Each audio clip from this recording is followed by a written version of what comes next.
Welcome to the January 2019 Washington Apple Pie General Meeting.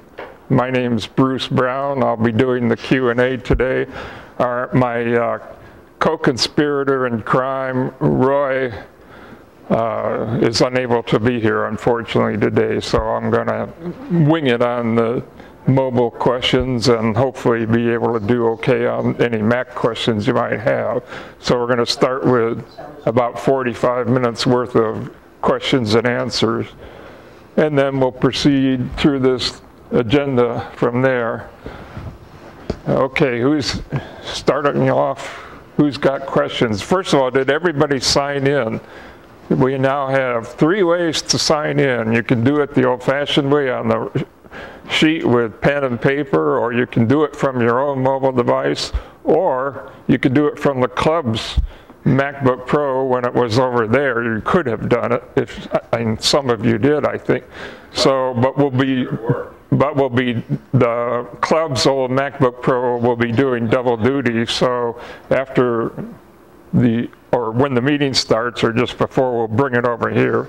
So that's a change from the way we've done it before. We'll have this extra computer there. So if you don't want to sign in on the handwritten sheet, you can do it on this thing when it's over there on the sign-in table first thing in the morning from now on. Okay, anybody that didn't sign in can go to the club, or excuse me, go to our Google Docs page. I don't know if we have a link. Oh, there it is. I should get my, pardon me while I get my pointer out here, which I often forget to bring up to the table.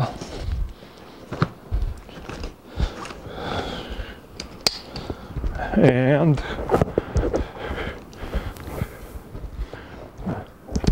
let's see if I can. All right, you see that URL right there, bit.ly/pyattend. If you're doing it from your own MacBook or mobile device, that's where you go to sign in. So if you haven't done that, please sign in and at least put in your name and your email address and then hit send or whatever it says. Okay, who has questions this morning? Yes. And please wait for the mic when it's your turn to ask a question. What's on iOS 12.1.3? I just saw that was announced and available. I saw one negative article saying that it hadn't fixed some of the cellular connectivity problems in earlier releases, and lots of people saying go ahead and install it. So I just wonder if you've installed it, if other people have. I have not installed it, and I don't know what problems there might be. All I would say is, yeah, there's always problems with every release. I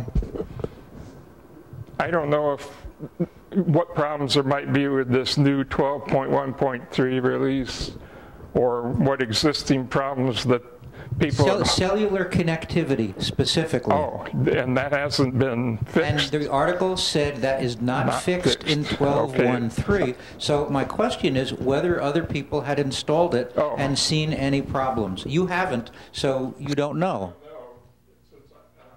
Has anybody installed? You have a hand here. Okay. I've installed it with no problem. And have you used the cellular connection? Yes. And no problems? Okay, and somebody else over here? I've installed it on my iPhone. And have you used the cellular connection since you installed it? Yeah, so I'll try it right now. Okay. So there's one yes, but some of these things are really obscure, and they depend. I understand that. They depend on the hardware model of your iPhone or iPad sometimes, you know. I understand that the general recommendation is always yeah. But I was looking for other feedback, and a little bit of feedback and it's positive.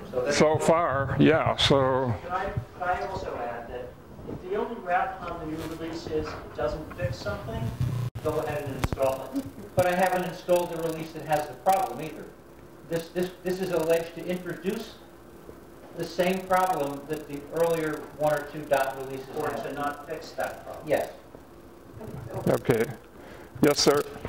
I'm running an iPhone. Wait a minute, is this a new question? No, I'm running an iPhone 6. I installed it, and so far, no problem. I'm sorry, I'm having extreme difficulty hearing you. Did you hear about iPhone 6? He installed it on his iPhone. iPhone 6, and the result was I don't have any issues so far. no issues? Everything seems to work. On the other hand, I'm not sure I use the full range of everything either. Okay. I will be honest with you, I don't jump to install the first release. I know Roy does that and says to do that, and most of the time that's the right thing. But I'm conditioned to hold back a little bit and wait and see if there are any problems with the new release. And that's what I usually do, and that's why I haven't installed it yet. That plus just not getting around to it too. Sometimes I'm busy and I just don't do it. So I would say if you want to install it, you're probably okay, but if you want to wait and see if those problems eventually get fixed, I don't know, maybe they will, but the problem with waiting is you never know when or if they're going to get fixed. So, but, and the other problem with waiting is, so whatever release you're on now may have security holes or problems that are fixed in the 2 releases after that, or in one of those 2, and you're not getting that. So, you know, it's a trade-off, it's a balancing act. There's no, I would say there's no single right answer for everybody. So, unfortunately, you can't just say, install everything all the time, you know. Can I add one more data point? Absolutely. Lawrence from the left coast says, I've installed all the updates. No problems except I live with cougars and mobile service is done via alpaca. And the other thing I want you to add is that Roy Wagner is going to sleep. He's lurking from Saigon, so that has to be the record for distant live viewing of our high meetings. Is he watching us now? Huh? Is he can hear us? Yes. Watching us? Yes. Yes, Ralph. A quick question or comment. I'm running Mojave on both my iMac and my new MacBook Air. My wife has an older MacBook Air, 2015. This is my 3rd MacBook Air.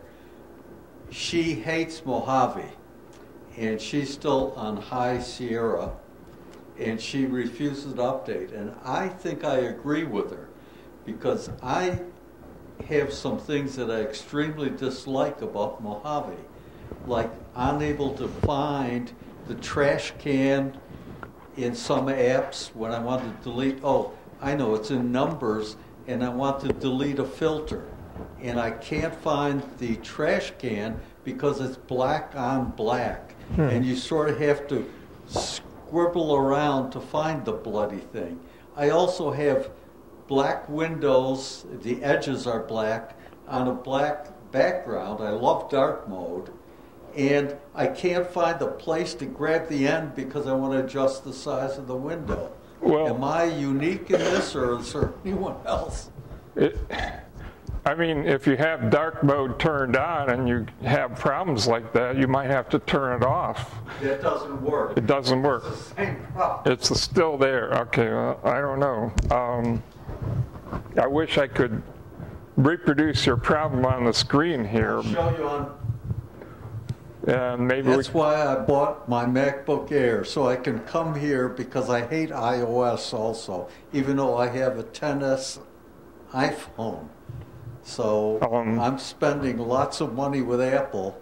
I want always the latest operating system, because there's features there that I want to learn how to use, and I'm struggling. Help.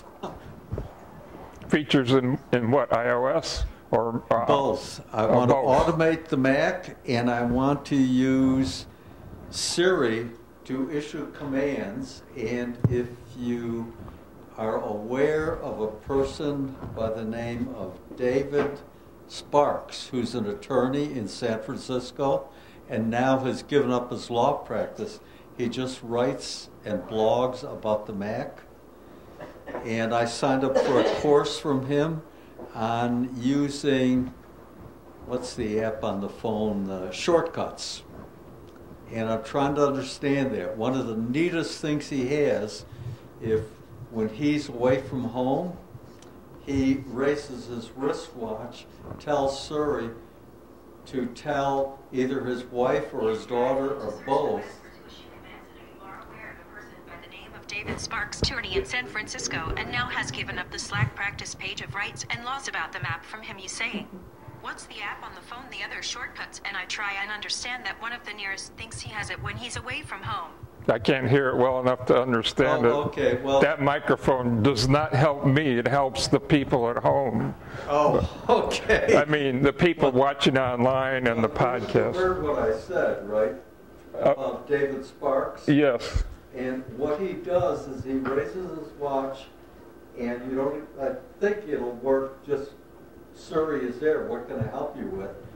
And he says, tell Sandy, I think that's his wife's name, or his daughter's name, or both,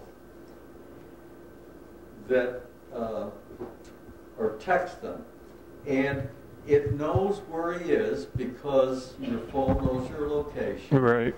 It then searches a map app, I don't know if he uses Apple or Waze, estimates the traffic and the time to get home from his current location, sends a text message to one or both of his recipients saying, I'm running late, which he pre-programmed into this shortcut, and tells them I'm at the Apple Pie and I'll be home in, estimates the traffic, and sends that on to his wife. Maybe he's going to pick up his daughter, and he's a big fan of Disneyland in California, and so on. I want to do that, and what annoys me, I paid $24 to adopt it, and I can't get back in to see the stuff. I downloaded a few of his lectures to my iMac, but I didn't download the whole thing, and now I no longer can get it. So I've sent him a nasty email, or not a nasty, an email, and still don't have an answer. But I'm interested in groups of people who just want the latest and greatest. I'm not interested in ever looking back. I want the future. Enough said. Okay. Yeah, as far as the problem with numbers, we'd have to see it. We'd have to actually have you bring it up on your machine or another machine, I think, in order to fix that. If you could make it to a clubhouse Saturday and can bring your... I'm planning on being at the next If one. you could bring your Mac portable and demonstrate the problem there, make sure before you leave home or the day or two before that you can do it at home and then be prepared to show us at the clubhouse the problem. We should be able to fix it if there's a way to fix it. I'll put it this way, if it's at all fixable, I think I can fix it probably. Can't fix everything, but I can fix quite a bit. But your help is invaluable. That's worth 2 years of subscription to the Apple Pie. well, thanks. That's There's a testimonial. kind of you. But I'm just a guy who likes computers so much that I can't stop reading about them and working with them and stuff. Can we just for a moment recognize what Bruce brings to the club, everyone?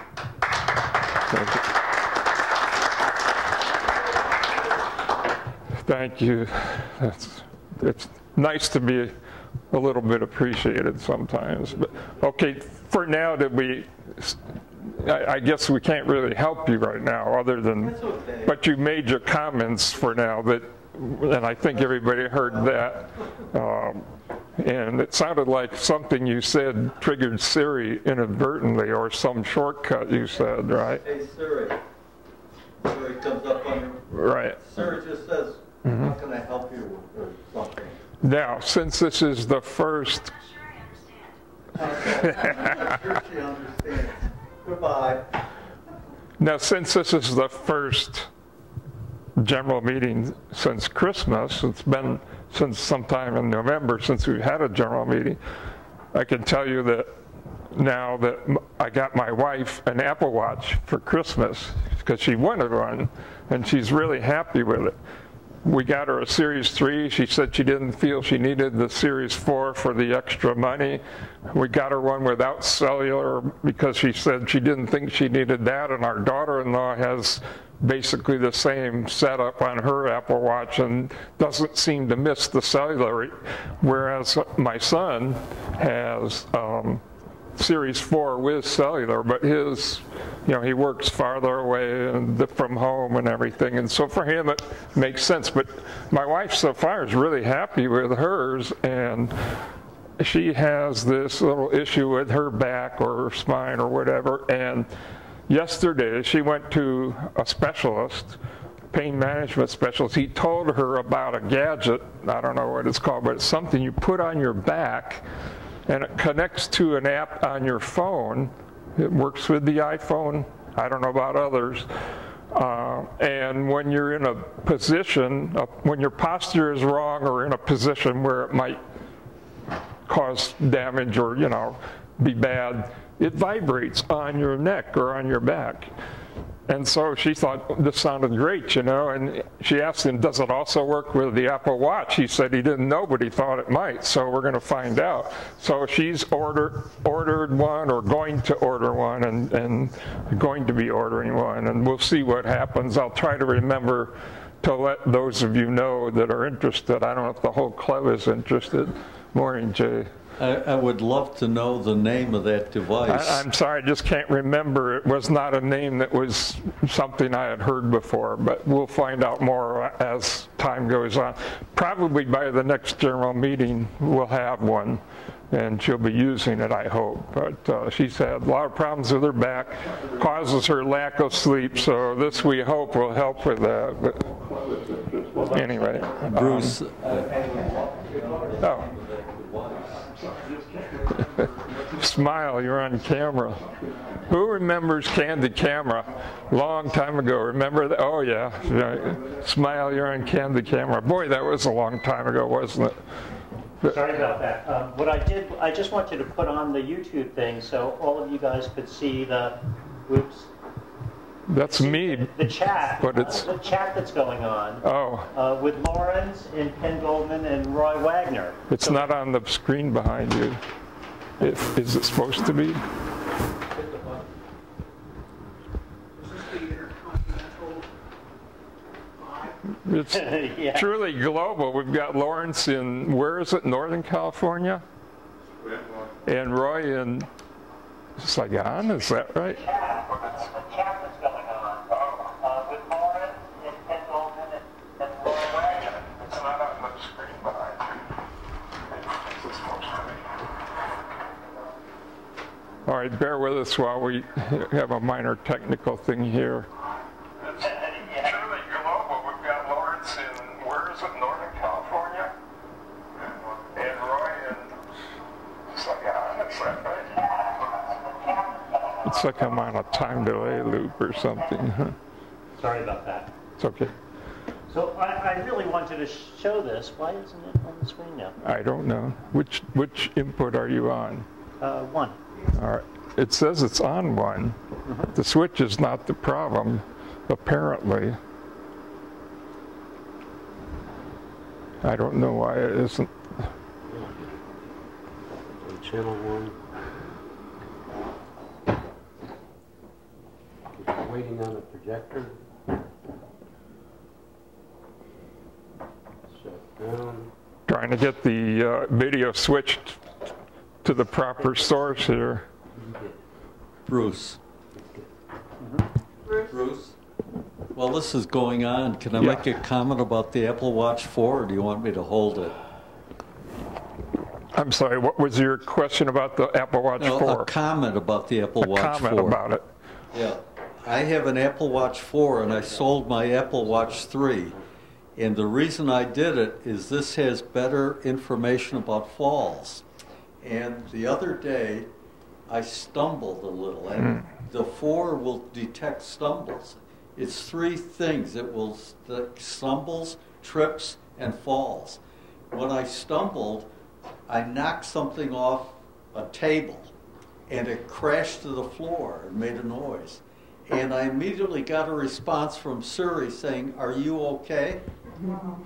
And I could respond as, I have not fallen, or I fell down and I can't get up and all this. So And if you don't respond at all, it yeah, assumes it will the worst. dial 911. Right, it assumes the worst, right? And yes, and it will send an ambulance. And unfortunately, in January, I went to the fire department to have a BP check. And since my blood pressure was 190 over 150, they wouldn't let me go. And I ended up going in an ambulance to the hospital and got a drug. And all of this happened because my regular doctor said, your leg swelling is caused by the drug you're taking for blood pressure. Why don't we change it? And I think I've got it resolved now, but I went to see Virginia Hart yesterday, and that has delayed everything that I want to do. So it's the health benefit of the Watch 4 that is tremendous. And I also can talk about another device that I purchased, but that measures blood pressure when you're away on a cruise ship, which we were for the first 2 weeks in January, and doing again in February. So whatever. I don't want to monopolize the whole meeting. So what I got, one of the things I think you said was that the Series 4 watch has better fall and trip detection or better response than the 3. It does. Yes, it does. I did not know that, but it's good to know. And but the 3 has something. It may may not be as good, but it's okay. But, good to know. You know, I had a mild heart attack in 1988. I have a pacemaker. I have AFib. I followed Lawrence's advice and brought the Cardia app and little device that you put on the back of your iPhone 7, in my case. And I now have an iPhone XS, so one of these days I'll sell to someone in the apple pie my iPhone 7S, and I only buy things, contrary to advice given me, with max memory, because I just never want to have a memory problem. Well, the way things are now, it used to be you could buy a Mac and add memory to it on most models, not all, but most of them. Nowadays, almost all Macs come with memory that's not expandable. I think there's still some, is the iMac series, or no, the Mac Pro Tower or something, the Mac Pro, you can expand, but most of them, if you get an all-solid state Mac, it's fixed, you know, and it's soldered on, there's no upgrading. You have to anticipate how much RAM you're ever going to need as long as you have that Mac, and that's what you're stuck with. So. And if you want to give Apple a lot of money and never worry about that question, you get the Macs. And that's what I'm doing. Well, yeah, that's now it's one way to solve that problem. I agree. It's expensive, but it's a solution. I'm going to look exactly at how much money I've given Apple since 2010. Part of the problem was it's not just Apple, but all computer makers tend to charge more for RAM upgrades or for the add-on or upgrade modules than other sources do, like Crucial or the other third-party RAM vendors. So you could upgrade yourself or have a store or somebody put it in for you, and it costs less to do that than it would if you went back to Apple and got the same amount of additional RAM. Can't do that anymore. If it's soldered in, what you see is what you get. But it also avoids problems. It does avoid problems in what's many your time cases. worth? Right. If it's a problem that's related to not having enough memory, sure, it's probably going to help or solve that or prevent you from having that problem in the first place. It clears my mind, and I'm down all these rabbit holes. Now, when it comes to hard drive, you know, I mean, that's another whole issue. Nowadays, hard drives are much bigger than they used to be, and that's a lot less of an issue also. But Still, solid state hard drives are still more expensive, but the prices have come down some, and the capacity has gone up some on all solid state hard drives or hard drives, bulk storage. So that's not quite as much of a problem because those usually can't be upgraded either. They're pretty much on a MacBook Pro. They're basically on there. I guess you can remove them and put another bigger one in some cases, but it's not easy. Not as easy as it used to be. Well, I have empathy for anyone who's on a tight budget, but I've decided that I want more information. I'm fascinated by what I can find, and I'm storing a lot of it in notes. And you miss the complete problem that I have, and that is, how do I search and find what I know I just looked at last week, last month, 6 months ago? And that includes not only my stuff on the web, but how about the Pi website, which I hope you're going to address between 11 and 12 today. Okay, well, keep that question in mind for later, and maybe Jonathan or one of us can address it at that time. But okay, I think we better move on and see who else has questions. Somebody else. Yes, sir. And I'm going to have to ask you to shout at the top of your lungs, or I won't be able, or somebody else with a strong voice to repeat the question for me. I understand that Apple isn't making modems anymore. Are there any recommendations as to who's to use or who's to avoid? You said modem, you mean? Since Apple doesn't make modems, can you recommend? Yeah, you mean a router, not a modem, but a router like the airport base station. Or my old spaceship and all that sort of thing. Lately, I haven't had much to do with, looking at new models, and so I don't have a good recommendation, but I'll bet Gabe does. He's been very up on this stuff lately. So, Gabe, what can you answer and say what? Yeah, when the mic comes, say what brands you do and do not like, if there are any you stay away from.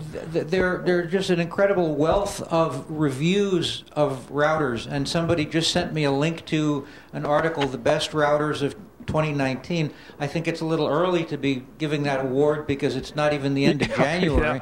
But if you just Google router reviews and look at CNET or other websites like that, they're always doing that kind of review. And like everything else in technology, it's a horse race.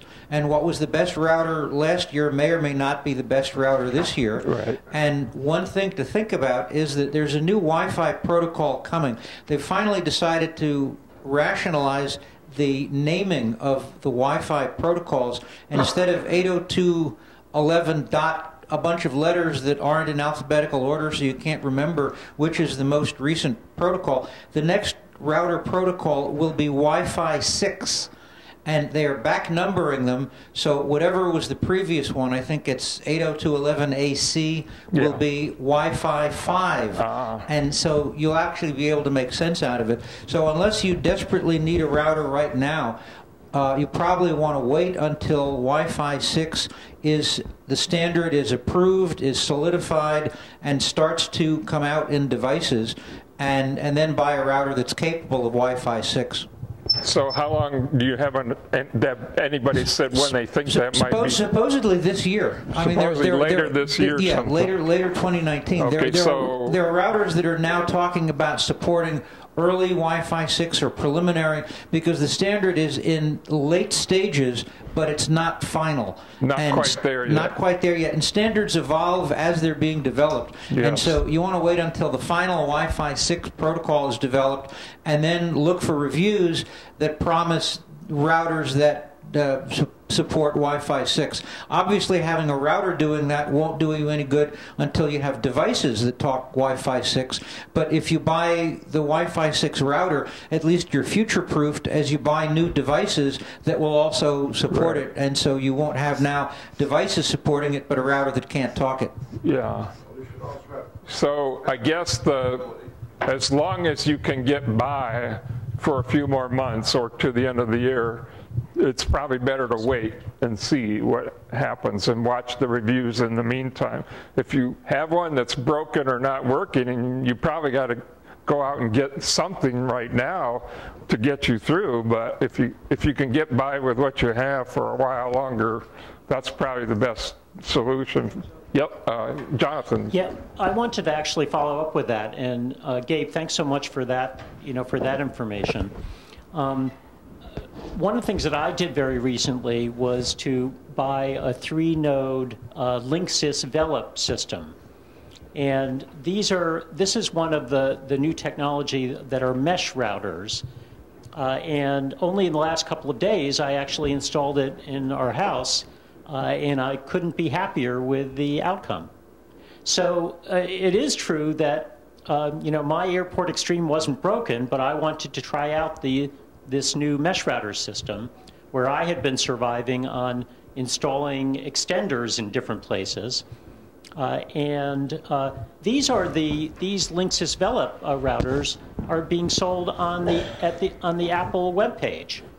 And one of the things that I wondered about is that if you look at these mesh routers, in form factor, they're not so dissimilar from the Apple Airport Extreme and Time Capsule models.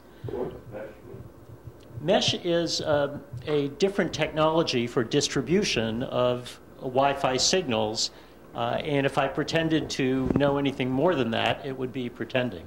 Within a given space, like your home or your office or whatever, it's a way of, I guess it's a way of extending the range over just having one router in some central location in the building, right? And it's a different way of allowing these different nodes or hotspots to communicate with each other than the way we've been doing it. We've always had the ability, for instance, Apple, if you look on their website long enough and hard enough, you'll come to a couple technical papers that say something like how to build an airport network, and it tells you, you can put in a base station and then an airport express or extreme to extend it here and there, and more or less in general terms tells you what to do. Well, that worked fine to a degree, but this is supposed to be a different and better way of doing that, basically. And the other thing that came as a bit of a surprise to me, and forgive me, Gabe, that watching routers over time, one of the real reasons that I had one of the Apple products is because the setup and monitoring is so much easier than it ever was with the other devices. So I was watching carefully when I installed this Linksys router, and it comes with a mobile app that helps you with the installation. And I was pleasantly surprised by how relatively easy it was. Well, routers in general have vastly improved in setup and configuration. So, I think you're really benefiting from just general progress, because the most recent router that I put in was a whole lot easier to set up than before. And then the one thing we've got to remind everybody while we're on the topic of routers, I'm sure Gabe will agree with this, is that whenever you set up a new router, whether it's Apple's or somebody else's, always change the admin password from the factory default setting. The router manufacturers, I think, have finally learned that lesson, and I've been hearing stories that some routers actually come with unique passwords. Really? So they're not. In other words, admin, it's not admin log-on password. Cookie cutters all right. having the same. They allegedly, some of them are now coming with unique passwords. The only other comment that I'd make is that one of the points that I suggest in the router presentation is don't allow remote configuration. And Jonathan, I don't know if the app that you used goes out on the internet and then comes back to the router, or is talking Wi-Fi to it locally, but if you allow remote administration of the router, you don't know how secure that is against other people playfully, let's say, administering your router to their own benefit. So I can only administer my router from inside my house, which is just fine. That's how I like it. And mine, I do the same thing on my routers over the years. I've done that. And there's also a thing where a router will or will not respond to a ping request coming over the internet. If you know what that is and can find where to turn it off, there's usually a setting. Turn it off, because usually most people don't need that. You're going to do everything inside your home as far as administering the router anyway, so that's really something for a network admin in some other environment that wants to check a remote node to see if it's alive without having to physically go to that location. But if you've just got this thing in your home, you really don't need that capability most of the time. A useful test to run is Shields Up. If you go to grc.com right, and run a test called Shields Up, it will tell you how visible you are on the internet, and the goal is to be invisible. The goal is for nobody to be able to find you. You can get out, but Shields Up will tell you how exposed, how open you are, what ports are open, and will give you advice for configuring your computers and your router for better security. Right. In most cases, he gives you advice or help. If something's not quite right, he'll try to help you figure out how to change it, even though he can't really give you detailed settings for every router, but he can say you need to look for this and turn it off or whatever, you know. So grc.com is grc.com, and the test you want to run is Shields Up. But I suspect if you just Google Shields Up, probably, let's see if I can switch this over. And while you're on grc.com, look at other tests that you can run, because he has a number of This is their homepage, grc.com. The guy's name is Steve Gibson. He's kind of a one-man band, but he's very smart with network stuff in general and network security stuff. And this is an ad. I think SpinRite is an ad for a product he makes, which Shields Up, you just click here, and it will take you to a page which somewhere down here is, I think it's this one, no, Shields, well, here's one way, go to Shields Up. I just want to show you what to look for so you know what it looks like. And then he asks that you read this stuff in the blue box here, and then click on Proceed. So let's say you've done that, and okay, and here it is, and he's got this new thing called Instant Universal Plug and Play, UPnP exposure test. But then down here where it says File Sharing, Common Ports, and All Service Ports, those are the ones, especially Common Ports and All Service Ports, that you want to click on. And I guess we can do Common Ports right now because that doesn't take too long to run. Some of these take a little while.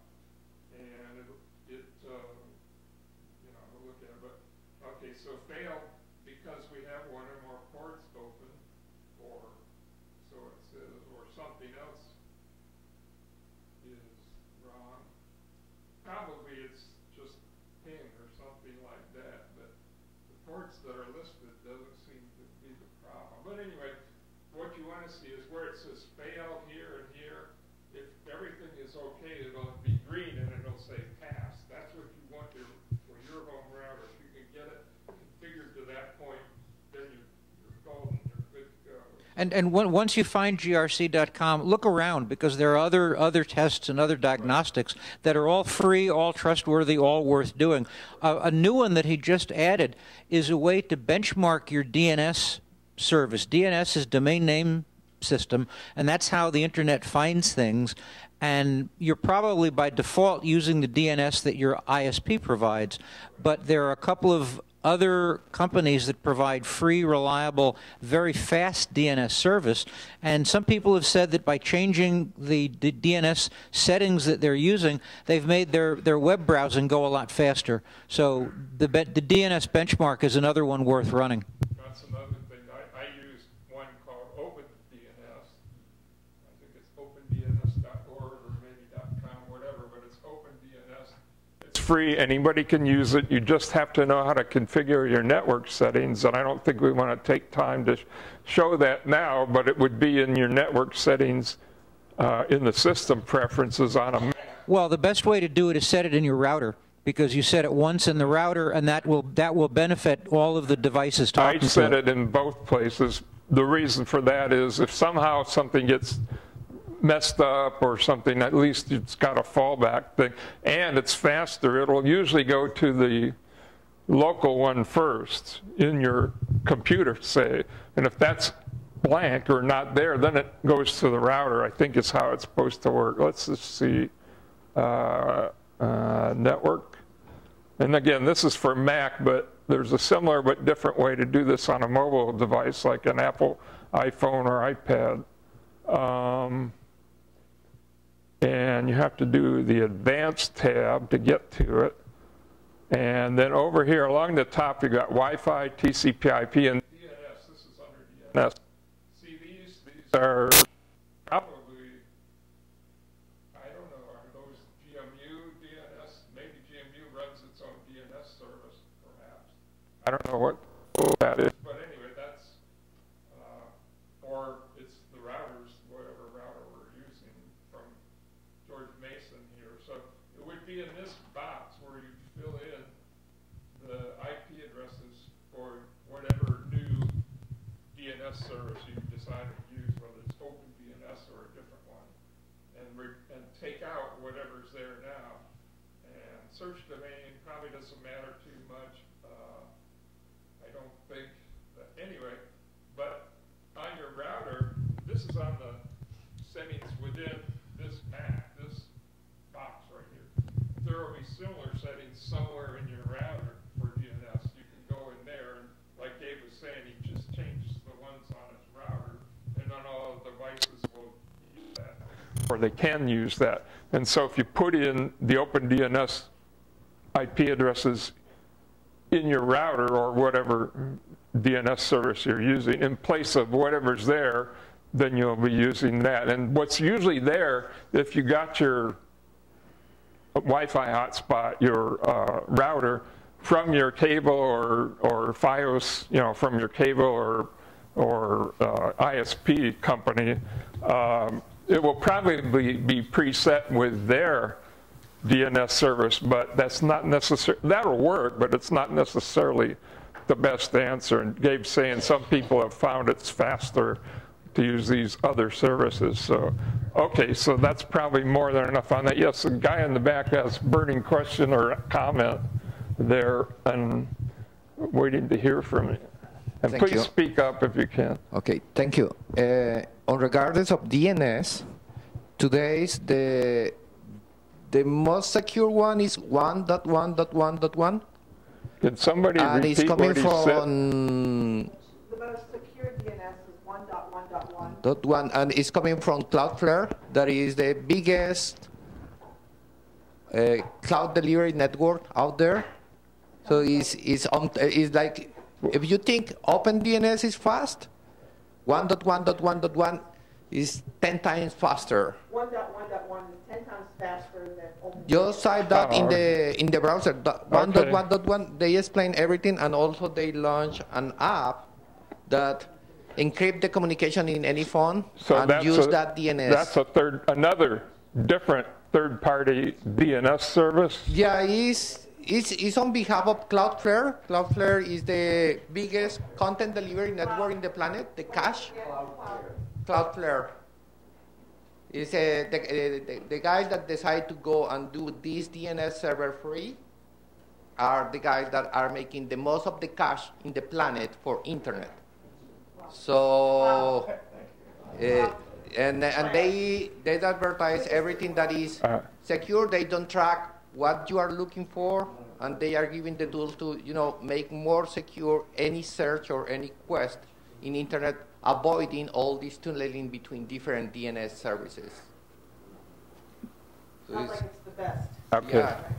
All right. So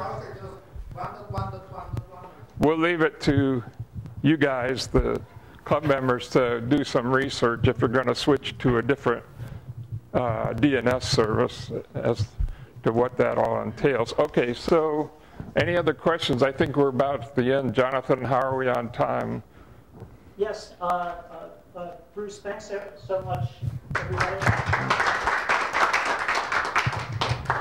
Okay.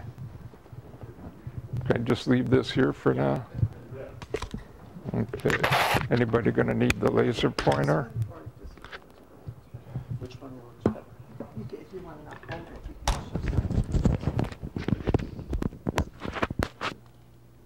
That worked pretty good, putting it in my threader pot. You just leave it there. Should I turn it off?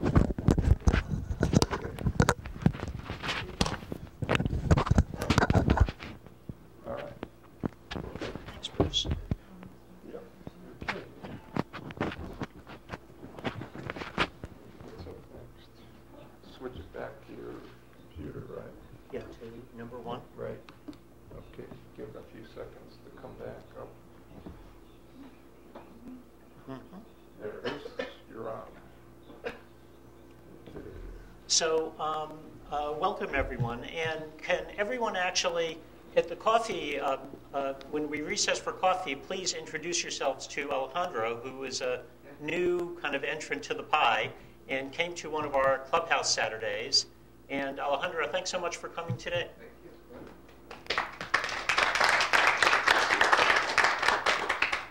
So the first thing I wanted to talk about was the January after learners meeting.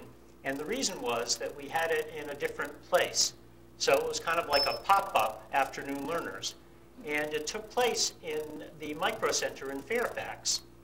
And this was out of a kind of a new relationship that the Pi and Potax has with the Micro Center out of efforts by Gabe. So Gabe, thanks for actually stirring the pot with that. They are rehabbing this room at the Micro Center into an actual Apple tech support room, but they want to have programs there. And while we had a relatively small Pi group, the cool thing was that because this is a technology store, that they had no trouble equipping the room with a beautiful large screen HD TV with an Apple TV connected to it. And they also, at our request, because we all usually do 2 screens at the afternoon learners, did set up a projector and a screen. Well, the funny thing about it was that the TV was so large that we pretty much did the whole meeting using the Apple TV and the screen. The tie-up to that is that the store owner was really very interested in giving Pi members and Potax members discounts to reward, this new relationship. Mary, what did you end up buying that day at the Micro Center? Well, the only thing we were talking about was that the price kept going lower and lower to make us wonder whether Mary ended up having to pay anything for it. I got it at his cost. Oh, it was supposed to be a cover for my watch, but when I got it home, I realized it was the wrong size, so I had to take that back. But there was something else I got for the life of me, I can't remember, and I kept it. So. Well, the only point to make here is that this is a terrific partnership, and one thing that it will help with when we provide the manager with a new version of the Pi brochure is that he's willing to hand out our club brochures to people who buy new Mac and iOS things, in the store. The February afternoon learners will be back in Bethesda. I really want to reward the people, the Maryland contingent who come there. But we will be looking on the calendar to hold another Pi meeting at the Micro Center, and I think it's going to be very helpful for the club. ALSIG or for other Pi events as well? Exactly. Which? Other Pi events as well. Oh, okay. So it could be not just the ALSIG, but think the space probably isn't large enough necessarily to have a general meeting. But anyway, we'll be looking for another pop-up opportunity to have a meeting there. What Gabe had another exchange with him suggesting that he's very interested in us bringing in Pi people to present topics that would be of interest to their customers. So all of this we'll be talking more about. And Gabe, thanks again for initiating the contact. So let's quickly look at the February schedule. We have a couple of Clubhouse Saturdays coming up. So now we already know that Ralph is going to come to one, and we are going to want to make sure that Bruce is there too. I don't see any problem for the next month or two with Saturdays anyway for my being at the Clubhouse Saturdays. Good, thanks, Bruce. Yeah. And so we'll have the afternoon learners again in Bethesda at Cedar Lane on the second Thursday, February 14th.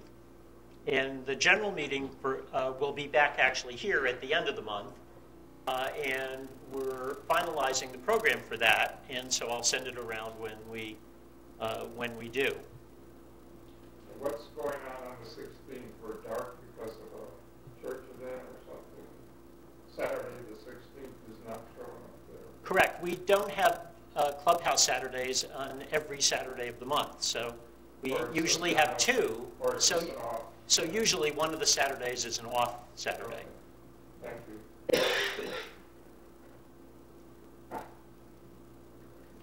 Okay. One thing I wanted to do was to bring back that with Raju and I are working on to revise the Pi brochure. And one thing that we're faced with is what to put on the front of the brochure. And I sent around a link to a Google Doc where I laid this whole thing out. But right now I wanted to just get a sense of the group that's here, of which of these two mastheads do you prefer? You want to view us as an Apple user group or as a community of Apple users? Community. User group. Okay, so let's start first. Apple user group, hands raised. Community of Apple users?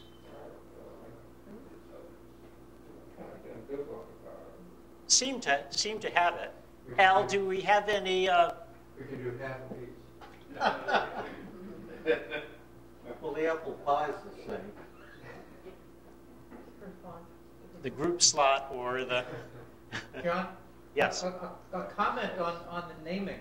I'm seeing a lot of groups which have been calling themselves user groups for decades, moving away from that term because civilians, people who've not been involved with user groups, don't know what that means. And they're finding all kinds of other terms that each group decides individually is more accessible and more alluring to people not familiar with the group and the terminology. Are there any you want to throw into the ring, Gabe? No, I voted for Community of Apple users, which is in the spectrum of what groups are moving towards. And I can't remember specifically, but lots of groups either are changing the name completely or it will be clarifying what a user group is. Mm-hmm.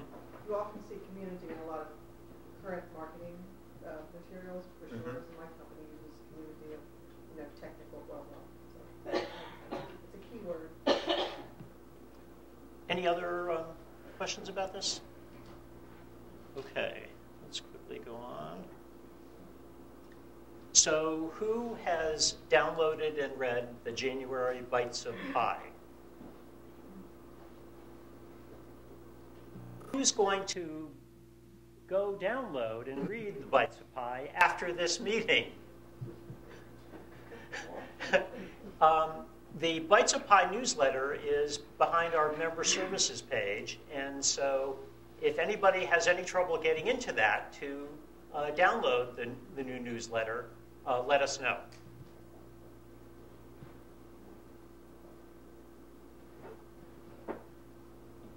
So we are going to do a raffle of the 2 Apple gift cards. And so when we recess for our coffee, I just wanted to be sure. What we'll do is disconnect the old Pi laptop and put it back on the desk there. So anybody who hasn't yet signed in to the Pi Online, which is the list from which we draw the raffle prizes, please do that. Anybody who wants a parking pass, CJ. And let's come back a little after. John, Yes. anybody need a name tag that doesn't have one? See me? Name tags, anybody? Yeah, talk to Mary.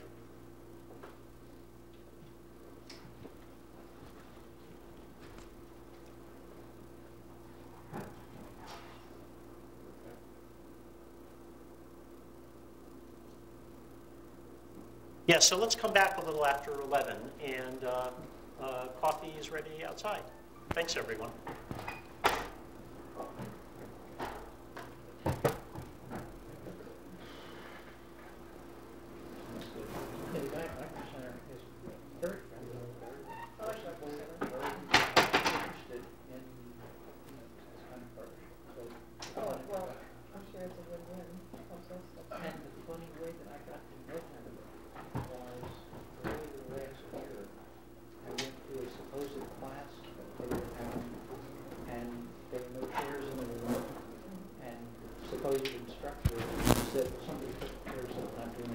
Business cards came in since last we met. Would you like one?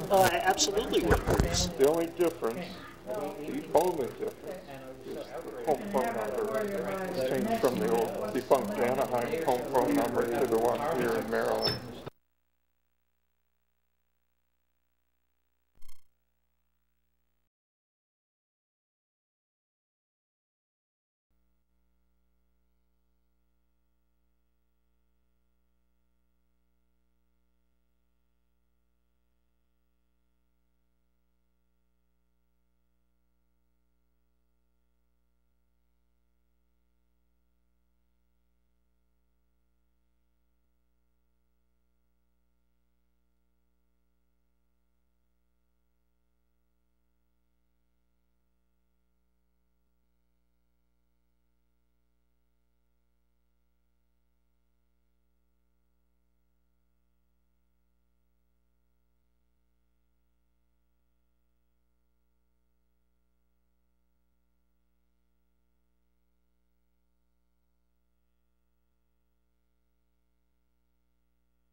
folks, can we come back?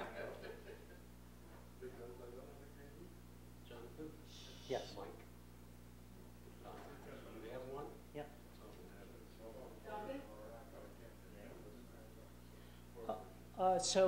Everyone, the next time we wanted to spend on really kind of member and club centric, and a way I wanted to start off today is first to recognize the amazing contributions that Dale Redback, who so wants to be behind the camera and not in front of the camera.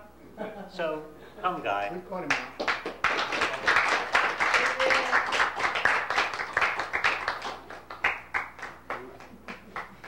And the evidence of this is all around us. And if you haven't watched the amazing video podcasts that Dale makes of our meetings, please find them in the member services area, because the extra content that he puts into it, and as I've talked about before, the CNN comes to the pie, the live picture-in-picture that he's getting better and better at, that's amazing.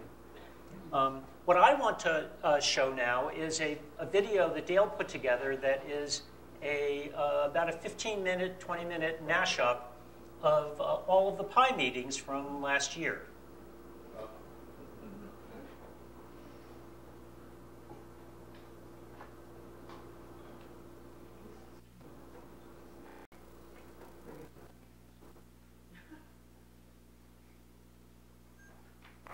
Oops, let me turn the sound back on. I think I turned the sound off when it was annoying.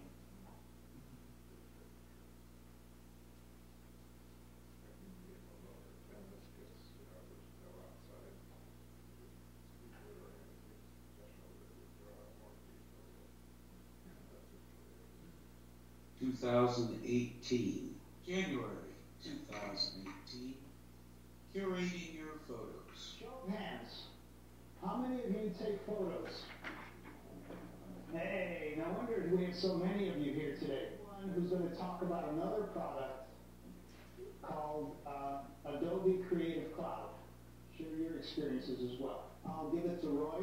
Yes, my presentation is basically, all right, yeah, you ultimately want to curate them, and the best place to curate them is on a desktop rather than an iPad, although you, or a device like an iPad or iPhone. February 2018, curating your photos, demos. Okay, so thanks so much. Here's Roy Wagner on agenda number 2 for demoing about photo curating and archiving. Here we are in my photo library. I'm going to preferences, showing you there's where to turn on, use as system library. You're turning on iCloud library if you want to use that, or you're turning on MyStream. I'm going to go through, and these are the photos. These are all my photos, and I want to import my wife's photos because I've got. I don't think there's not an Apple-specific document other than their help. There's a missing manual for photos. Missing books, yeah. So, you know what this has is the help, and the help. Yeah, that's what I was thinking. Is take control. March 2018, technical trends and public libraries. Our speaker today is James Donaldson. So 2 things that I'm in charge of that are critical to this topic is that I manage both our collection budget and also what we call our 21st Century Technology Funds. And so these are monies that are given to us by Montgomery County specifically to implement emerging technologies in public libraries here in the county. And so those 2 things are true. And so you'll have a mechanic who has a pair of smart glasses on, and while repairing a piece of machinery, they'll actually see schematics, they'll see guidelines in space in their field of vision. And so these are products that exist today. Yeah, don't have problems you didn't have when I was younger, like truth. I mean, there's a lot of things that they're trying to do. When somebody's actually reading and teaching somebody something, they're happy. There's still these other that they have. People coming. All of these people. And so unless you're doing something that's disruptive to other individuals, you are welcome in the public libraries. So I'm going to cut myself off, but I appreciate all of your questions. 18, Tech Talk America with David Cox.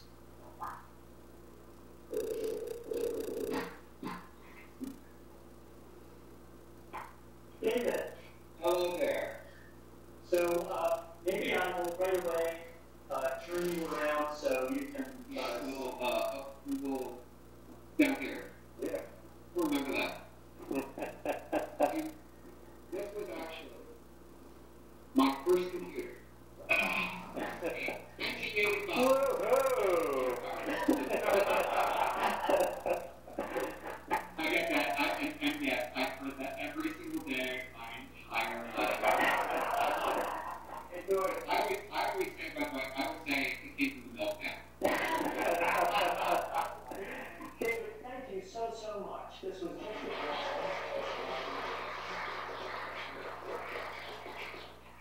May 2018, the end of privacy. I'm going to try not to use this and make no promises because it's a new presentation. For the past 5 years I've been traveling all over the world talking about social media bullshit, which is exciting because you go over to a place like Wales and you expect people in Wales to be concerned about social media. And so a lot of the people that made money off the real estate bubble became social media gurus, social media experts, and they started wearing expensive clothing and like suits and ties, and they started traveling all over the place talking about the miracle of social media and all the wonderful things you can do with it. And I felt, okay, if I'm going to write a book called Social Media is Bullshit, then I probably should look the part and look different and not do what they're doing. And so I have a joke in one of the presentations that I tell you, if you ever go to a marketing presentation and you see someone wearing a suit and tie, leave. Because the odds are good they're just going to recycle a bunch of stuff that they brand in like a Gary Vaynerchuk book or a self-building book, and it's not that those books are bad, but you're not getting anything new or unique. It's important to me, though, is that if you have questions about privacy, if there's things even about social media, we can talk about that. I'm a brand new user or thinking of getting into using Facebook. Okay. And I don't even remember what it looks like anymore to click on the fact that you want to create an account or anything like that. But if a new user were doing this today, what would you advise that person to do in signing up to protect themselves from the worst stuff that can happen? So that's, I do have a whole chunk about like the solutions to these problems, I don't mind doing it now. The first and easiest thing is a quick take over your laptop camera. I know this sounds crazy, I know this sounds ridiculous, but I'll give you a quick story and 2 examples. The quick story is that one of the things we found from that story was that the NSA was taking pictures of the threat to living, put it into a little file, and as a regressive backwards memory, as a member of the male species, decided to share pictures of the pretty ladies with other members of the NSA. This is an actual thing that happened. I'm different from other privacy advocates in that I don't necessarily have a position on government. A lot of privacy advocates will come to you and say, I'm anti-government. And I get a lot of crap for this because I'm the one person kind of thing that lets you know, I think it's a little more shades of gray than it is, black and white. So I just have to get that out of the way. I think that's very important. Okay. Thank you. Well, thank you. June 2018, Windows or Macintosh? A comparison. Everyone, thanks. We were delighted to have Lauren Barson here today. To have him here at the pod. Well, thank you very much. For emotional attachments, there are really deep emotional attachments, much more in the Apple community than in the Windows community. I've never heard anybody say, I really love Windows.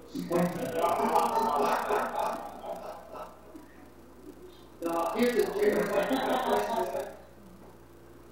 Getting a tattoo on your chest, the Apple prospects for him switching to a Windows machine. The new Mac Pro out next year. I'm not sure why, because the iMac Pro is very powerful. You can really, we spend $30,000 on that machine. We've had a real machine, a high-end machine. This is not, they advertise as a low-end machine. And let's take a look at the contents that is under the hood of these two machines. If you look at the CPU, both of one, so that the rest of you either don't know, don't care, or think it's the other way around. The Dell is 8.7% more expensive. Now, new topic. I want to talk a little bit about the experience I had 5 years ago moving from a PC kit. This is what I'm going to tell you. It's also true for moving from Mac to a PC. Need I say more?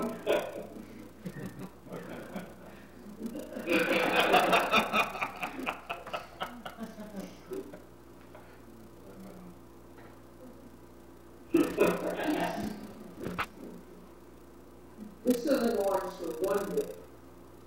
This goes on for several days. You know, it's a real pain. There's just no question about it. After a week, 2 weeks, and then 2 to 3 months. Start out. It's really painful. Your productivity is pretty close to zero. You can't get anything done.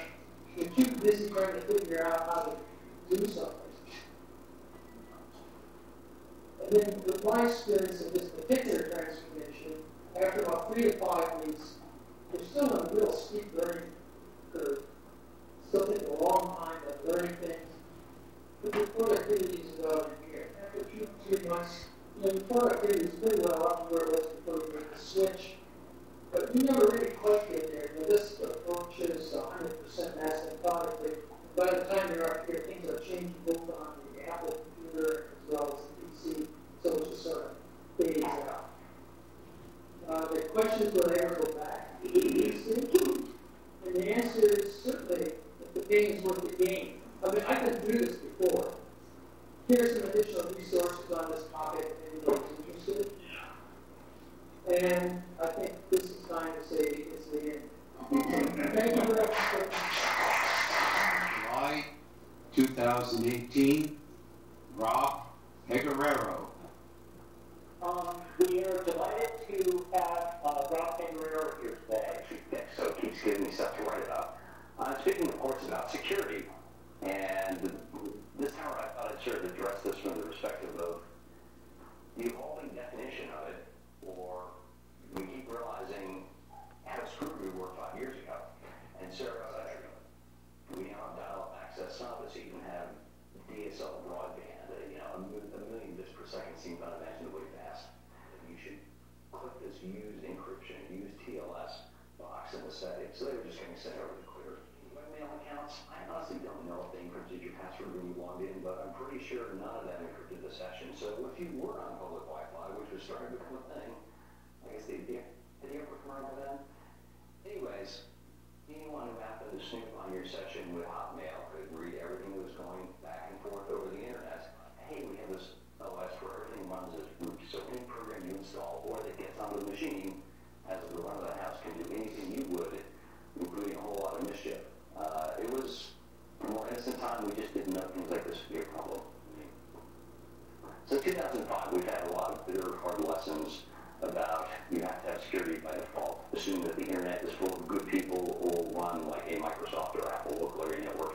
It's not a good idea. It's known that relying on people to generate really strong passwords or remember them was never going to work. And phishing was already a thing, which sort of that proved the lie of password religion. You could have a 30-character password, but if someone gets you to click on a link and log into what they thought was Gmail or Hotmail or whatever and type in their real password, then that account is gone.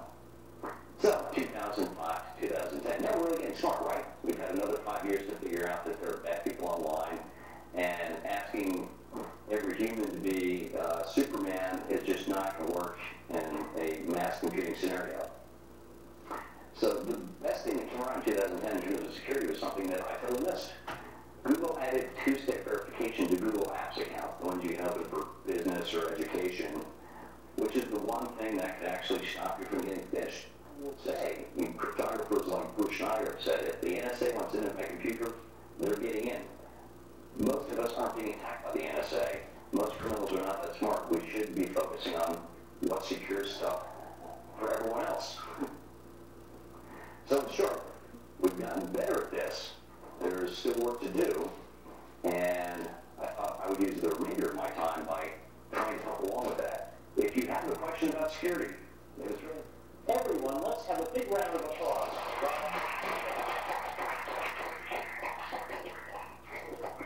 Thanks so much for coming to the pod. You're welcome.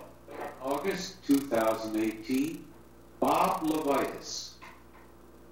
Since 1996, and I've written for the Mac server for about the same, 20-some years.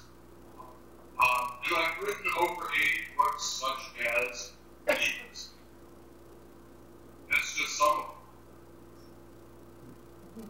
And an online course, both called Being Smarter for Mac Users. So here's the thing. 30 books in 10 years. But I didn't sleep, I didn't have a social life, and I hated it. I wanted to be a writer, but I didn't want to work 18 hours a day and never get ahead. And so, I learned all this stuff to help me not build so much time in the office. My mission today, and here's I'm still writing my For Dummies books. I'm working on the Mojave for Dummies and iPhone for Dummies 12th edition as we speak. I'm not working on it right this second, but I will be when we're done. And I'm not giving that stuff up because I still like doing it, and it doesn't pay as well as it used to, but it pays. So I do that 3 months a year, 9 months a year. My mission is to show you how to use your Mac, how to fix your morality, how to banish procrastination forever. And I'm going to do more work in less time so you have more time for the things you love, if you will. I like to say, it's a three-legged stool. If you master any of the three legs, you're going to see an increase in productivity. But if you master all three, you're going to see an amazing increase in productivity. This is the part where you ask questions. Okay, question. Instead of telecasters, we could talk. Oh, it's a strap. Strap, okay. It's the lipstick breast Elvis Costello strap. What about home automation? Have you done anything in that area with using other products like cameras or? Yes, let's see, I have Marlowe cameras. They're rechargeable remote intercomputer cameras that I can print up any time on the iPhone. I've got lights that I can change. So, and I just want to everybody, let's give Bob a big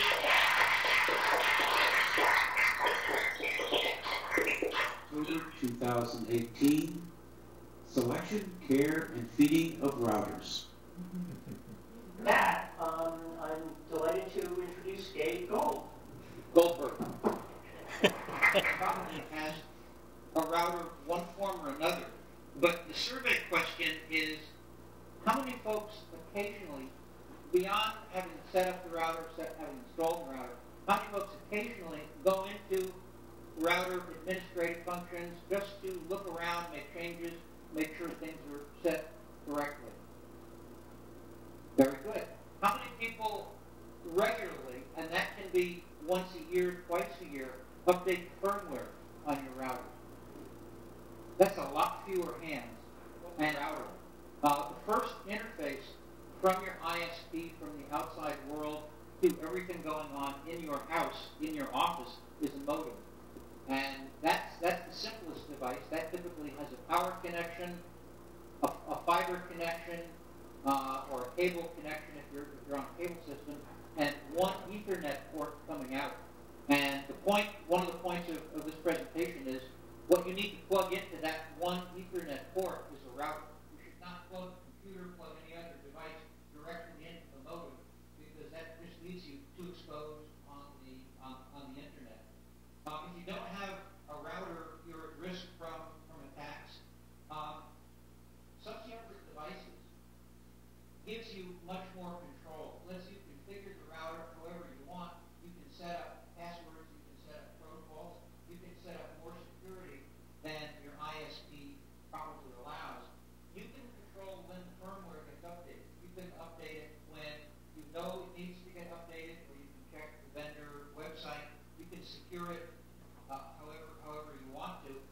In addition